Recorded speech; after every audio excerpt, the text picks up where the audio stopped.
ஞாயிறு. கர்த்தர் எப்பொழுது பண்டிகை ஏறினார்?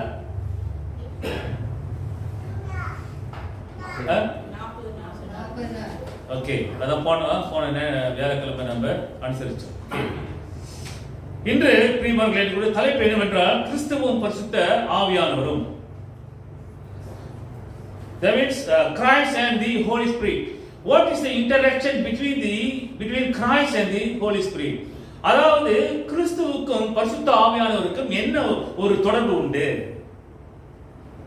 ஏன் கிறிஸ்து பரிசுத்த ஆவி, பிதா குமாரன் பரிசுத்த ஆவி என்று நம்ம வழக்கமா சொல்லக்கூடிய ஒரு இந்த வார்த்தை. ஆக பிரியமானவர்களே, பிதாவினிடத்திலிருந்து இயேசுவால் மனிதனுக்கு அனுப்பப்பட்டவர்.